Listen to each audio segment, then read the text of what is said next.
ये पंचशील हम सभी लोगों के लिए और सबसे महत्वपूर्ण है। पंच का अर्थ होता है 5 और शील का अर्थ होता है अच्छा आचरण, अच्छा गुण, अच्छा व्यवहार। जिसको और जिसके अंदर अच्छे गुण, अच्छे आचरण, अच्छे व्यवहार होते हैं उसको क्या बोलते हैं? एक शब्द में शीलवान बोलते हैं। क्या बोलते हैं? शीलवान बोलते हैं, सलील बोलते हैं, सलील बोलते हैं।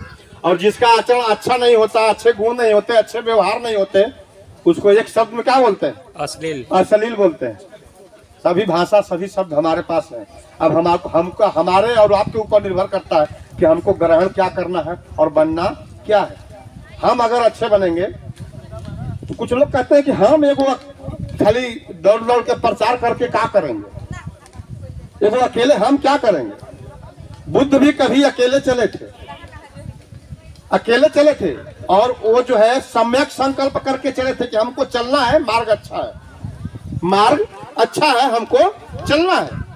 पीछे कोई आए चाहे नहीं है उससे मतलब नहीं, हमको तो चलना भाई, हमको जाना है ना। और जब चले तो लोगों ने भी देखना शुरू कि भाई चलते जा रहा है, इसका कोई हानि नहीं हो रहा। जब नहीं हो रहा है तो कुछ लोग पीछे पीछे लगना शुरू हो गए। और एक समय ऐसा आया कि उनके संघ में 50,000 भिक्षुओं की संख्या हो गई। 50,000 मैंने भिक्षुओं के संघ में शामिल हो गए। एक बुद्ध विहार पर 50-50 हजार भिक्षु रहते थे। ऐसा संघ बना। आप भी उठिए, चलिए, आपके साथ भी कारवां चलेगा, चलेगा। क्योंकि व्यक्ति की सफलता व्यक्ति की पहचान होती है और सफलता प्राप्त करने के लिए व्यक्ति को कठिन परिश्रम करना पड़ता है। बिना कठिन परिश्रम के कभी सफलता नहीं मिलती। और हम लोग तो चमत्कार से सफलता खोजने वालों में से हैं कि ऐसा कोई चमत्कार हो जाए कि पट से हमको जो है 10-20 करोड़ रुपया मिल जाए, महल, बंगला, गाड़ी, अटारी सब मिल जाए, मेहनत करना न पड़े। तो ऐसा कभी न पहले हुआ है, न ऐसा आज होने वाला है, न भविष्य में कभी होगा। ठीक है? तो इसके लिए क्या करना है? हमको अपना आचरण पहले सुधारना है। और इसीलिए कहा गया है कि हम सुधरेंगे जग सुधरेगा। तो खाली कहा जा रहा है कि आप सुधरेंगे जग सुधरेगा। अगर जग को सुधारना चाहते हैं तो पहले शब्द क्या आया?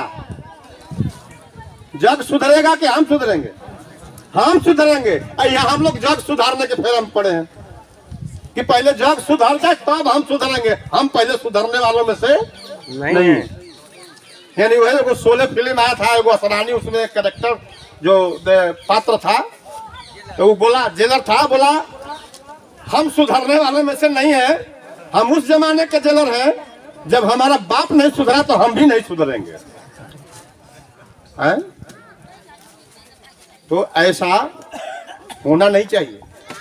उसी के लिए सुधारने, व्यक्ति का चरित्र नहीं, व्यक्ति के अंदर के सारे विकारों को निकालने वाला है पंचशील। अगर आपके अंदर कोई भी दुर्गुण है तो मैं दावे के साथ कहता हूं कि अगर आप पंचशील को धारण कर लें और आज से उस पर चलने का प्रयास मात्र शुरू कर दें तो आपके अंदर से जो विकार हैं वो निकलने शुरू हो जाएंगे। लेकिन जानना होगा पहले कि पंचशील है क्या। तो पंचशील क्या है? क्योंकि आज हम सभी हिंदी में जीवन जीते हैं तो हिंदी में सुनिए। अभी तो पाली में सुने हैं हम लोग, हिंदी में सुनिए कि पंचशील है क्या। पहला शील है पाणातिपाता वेरमणि शिक्षा पदं समादयामि। यानी मैं मन, वचन और कर्म से अकारण प्राणी हिंसा नहीं करने की शिक्षा ग्रहण करता हूं या करती हूं। शब्दों पर ध्यान देना है कि बुद्ध ने क्या कहा। बुद्ध ने कहा कि अकारण प्राणी हिंसा नहीं करने की शिक्षा ग्रहण करता हूं या करती हूं, प्रतिज्ञा नहीं करता हूं। क्या कहा? शिक्षा पदं समादयामि, शिक्षा ग्रहण करता हूं या करती हूं। अकारण क्योंकि हम लोग क्या है, उपासक और उपासिका है। हम लोग गृहस्थी में जीवन जीते हैं। हिंसा हमसे हो सकती है क्योंकि हमारा काम ही वैसा है। इसीलिए बुद्ध ने कहा कि यदिन पाणाति पाता वेरमणि शिक्षा पदं समादयामि, यानी अकारण प्राणी हिंसा नहीं करने की शिक्षा ग्रहण करता हूं या करती हूं। दूसरा, अदिन्ना दाना वेरमणि शिक्षा पदं समादयामि, यानी मैं मन वचन और कर्म से चोरी नहीं करने की शिक्षा ग्रहण करता हूं या करती हूं। तीसरा है कामेषु मिच्छाचारा वेरमणि शिक्षा पदं समादयामि, यानी मैं मन वचन और कर्म से व्यभिचार, अनाचार, यौनाचार, पर स्त्री गमन, पर पुरुष गमन नहीं करने की शिक्षा ग्रहण करता हूं या करती हूं। चौथा सील है मूसावादा वेरमणि शिक्षा पदं समादयामि, यानी मैं मन वचन और कर्म से झूठ नहीं बोलने की शिक्षा ग्रहण करता हूं या करती हूं। पांचवा सील है, सबसे महत्वपूर्ण है, इधर के लोग थोड़ा अभी भी प्रभावित हैं उससे, अधौरा क्षेत्र के, और उधर नीचे में जब जाएंगे आप भभुआ, दुर्गावती, कैमूर में जो है, रामगढ़ में थोड़ा कम प्रभावित है, लेकिन है। और सोचिए बुद्ध ने आज से 2600 साल वर्ष पहले इसे मना किया। सोचिए मैंने, यानी ये बुराई उस समय भी थी। तो क्या कहा उन्होंने, सूरा मेरा मध्य पमध्य ठाना वेरमणि शिक्षा पदं समादयामि। अब एक वाक्य में मैं कहूंगा, आप लोग समझ जाएंगे। कहा कि हिंदी में इसका अर्थ होगा कि मैं मन वचन और कर्म से नशावान वस्तुओं का सेवन नहीं करने की शिक्षा ग्रहण करता हूं या करती हूं। नशावान वस्तु में अब बहुत चीज, जो चीज आता है उसको मैं कर रहा हूं। सबको बुद्ध ने कहा नशावान वस्तु का सेवन। कुछ लोग कहते हैं, हम लोग सब बोले, याद है हमको, तो सर जी खानों खाने से नशा होता है। सोचिए कितना चालाक है आदमी। बुद्ध उनके सामने कुछ नहीं है, आज के लोगों के सामने कहे खाना खाते हैं तो नशा होता है, तब ना हम लोग सो जाते हैं। तो नशा नहीं करने। अब सोचिए ये 5 सील है, अकारण प्राणी हिंसा करना नहीं करना, चोरी नहीं करना, झूठ नहीं बोलना, व्यभिचार नहीं करना, नशा नहीं करना, और ऊपर के 4 सील ये नीचे वाले के 1 सील पर निर्भर है। 1 सील पर निर्भर है। मैं दावे के साथ कहता हूं कि जो व्यक्ति नशा करेगा वो ऊपर के 4 सील का जो है हनन कर देगा। जाने में करेगा चाहे अनजाने में करेगा, लेकिन करेगा। और जो व्यक्ति नशा नहीं करेगा, मैं दावे के साथ कहता हूं, पूरा नहीं अधूरा नहीं तो 1% ऊपर के 4 सीलों का पालन करेगा।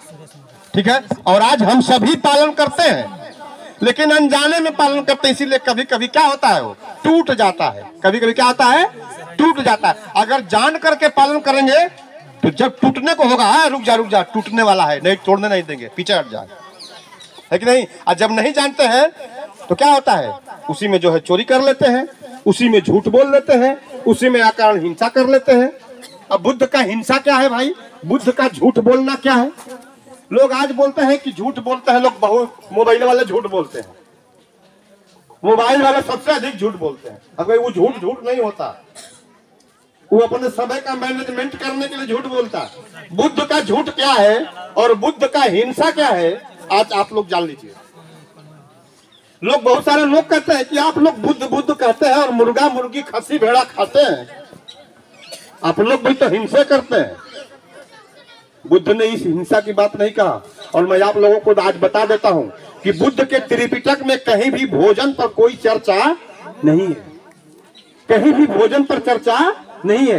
क्यों नहीं है, क्योंकि देवदत्त का तो नाम आप लोगों ने सुना होगा ना, देवदत्त का, बुद्ध का चचेरा भाई थे। देवदत्त जब लास्ट समय हुआ था, बूढ़े हो गए थे, बुद्ध भी बूढ़े हो गए थे, तो देवदत्त ने कहा कि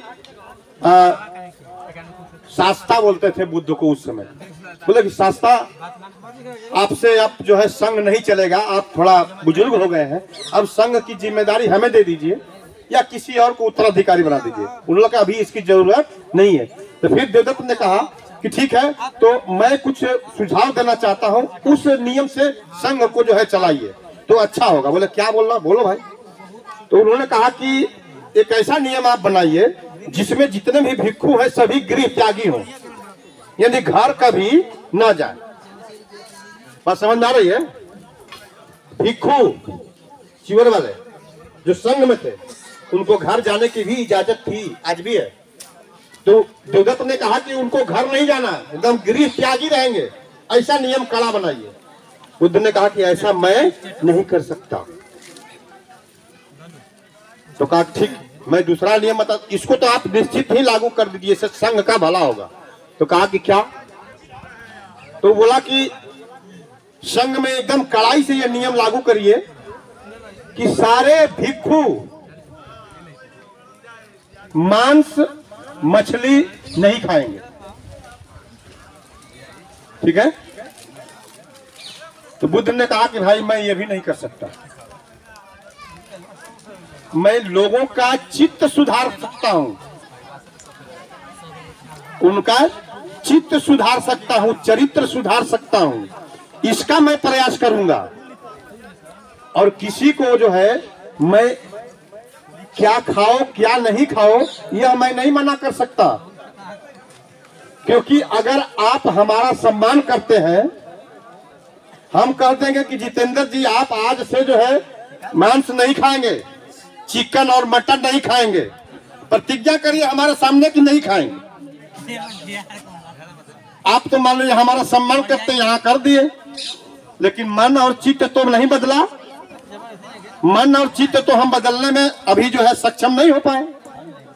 तो जैसे ही आप हमसे दूर होंगे बगल में मुंह करके खा लेंगे कि नहीं खा लेंगे। इसलिए बुद्ध ने कहा कि मैं ये नहीं कर सकता, मैं चित्त सुधारने का प्रयास करूंगा, और जिस दिन चित्त सुधार दूंगा मुझे कहने की जरूरत ही नहीं पड़ेगी कि तुम मांस मछली मत खाओ, ठीक है? तो ये पंचशील क्या है? चित्त को सुधारने का एक जो है सशक्त मार्ग है, सक्षम मार्ग है। और सोच लीजिए जरा, देखिए अब हिंसा क्या है? हिंसा जो है, बुद्ध ने कहा कि अगर 10 व्यक्ति की जान बचानी है और उन 10 व्यक्तियों की जान बचाने के लिए या बचाने के क्रम में अगर एक व्यक्ति का जान मारना पड़े तो मार के 10 को बचा लो, ये हिंसा नहीं है। और एक व्यक्ति की जान बचाने के लिए अगर 10 व्यक्ति की जान मार देते हो तो ये क्या है?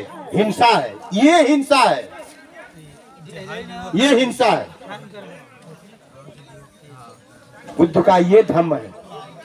अब इतनी गहराई तक जाना पड़ेगा ना, तो धम्म की चर्चा करना पड़ेगा गांव गांव, धम्म की चर्चा गांव गांव जब होगी। और उस काल में धम्म की चर्चा गांव गांव होती थी, क्योंकि गांव एक को गांव ऐसा नहीं था जिस गांव में बुद्ध विहार नहीं था।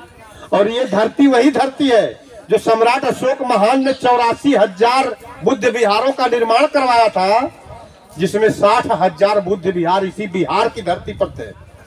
अब अलग बात है कि झारखंड भी उस समय इसी में था और थोड़ा मोड़ा बांग्लादेश भी इसी में था, बंगाल। अरे बंगाल। तो 60,000 बुद्ध विहार, सोचिए उस समय 60,000 गांव भी नहीं रहे होंगे, यानी एक गांव में दो को बुद्ध विहार होगा। ये बुद्ध विहार उस समय का पाठशाला था, पूजा पाठ आदमी के चित्र चरित्र का निर्माण करता था।